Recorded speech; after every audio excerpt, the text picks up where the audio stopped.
Há quem diga que a verdadeira solidão se revela nas madrugadas, em cidades pacatas ou grandes metrópoles, nas esquinas mal iluminadas, em ruas onde até os postes parecem adormecidos.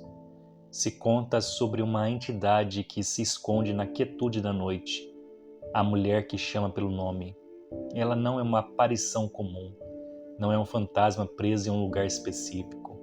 Ele é uma presença que caça aqueles que se aventuram sozinhos no silêncio das horas mais escuras.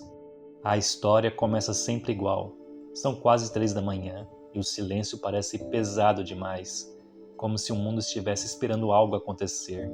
A pessoa caminha, talvez um pouco distraída, quando ouve uma voz feminina sussurrar seu nome, suave e baixa, quase como uma brisa.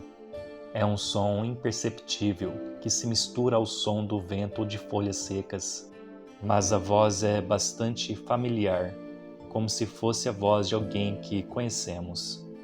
E neste momento, o coração congela por um instante, porque em meio àquele silêncio absoluto, alguém diz o seu nome.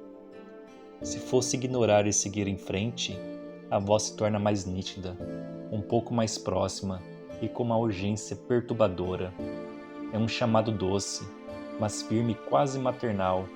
Ela insiste e há uma qualidade na voz que desperta o instinto primitivo de olhar, como se ignorar pudesse trazer uma consequência ainda pior. Quando a pessoa finalmente cede, há um arrepio profundo, porque algo dentro dela já sabe que não deveria olhar. Quando ela vira a cabeça, lá está a mulher. Ela não está exatamente próxima, mas parece se destacar da escuridão, como se sua figura pálida fosse absorver toda a luz restante.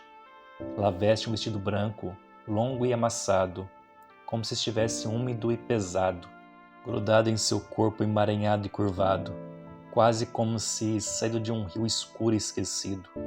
Seus cabelos caem desordenadamente pelo rosto, cobrindo com uma cortina densa e sombria, mas ainda assim há um vislumbre perturbador de algo escondido por trás daquela massa opaca. Por um momento, a mulher fica imóvel, apenas observando. A quem a vê tem a impressão de que ela está prestes a fazer algo, talvez se aproximar ou murmurar algo. Então, em um segundo quase invisível, seus lábios entre os fios de cabelo se movem. Ela forma uma palavra muda, um apelo, mas não é algo que qualquer um possa entender de imediato. Aqueles que não conseguem resistir ao fascínio e continuam olhando relatam que a mulher começa a dar passos lentos, como se o próprio asfalto estivesse pesado demais para seus pés.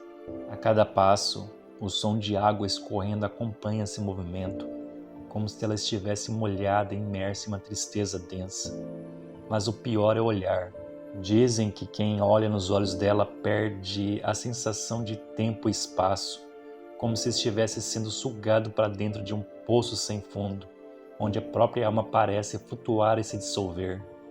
E a cada segundo que se passa, o rosto dela vai se formando com mais clareza, se tornando algo entre um espelho e uma lembrança deturpada. Algumas vítimas dizem que ela se parece com um parente distante. Outras afirmam que é como se ela fosse uma versão distorcida de si mesmos, um reflexo de tudo que escondem ou temem.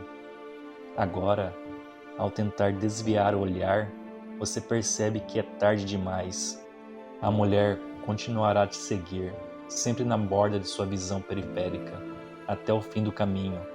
Quem tenta correr percebe que, por mais que acelere, o som dos passos dela os acompanha a cada esquina. Em algumas outras noites, você pode até chegar em casa e trancar a porta, se sentindo seguro, mas, em outras, ao fechar a porta, você é tomado por uma sensação sufocante, um pressentimento aterrador de que a mulher ainda está lá, do outro lado, esperando, com o rosto finalmente completo e com os lábios formando palavras que agora podem ser ouvidas. Dizem que ao responder ao chamado da mulher, você abre uma conexão com ela. Ela se torna sua sombra nas noites de solidão, uma companhia maldita que aparece nas madrugadas mais silenciosas, chamando seu nome de novo e de novo. até que um dia você finalmente compreende o que ela murmura. E então, já será tarde demais.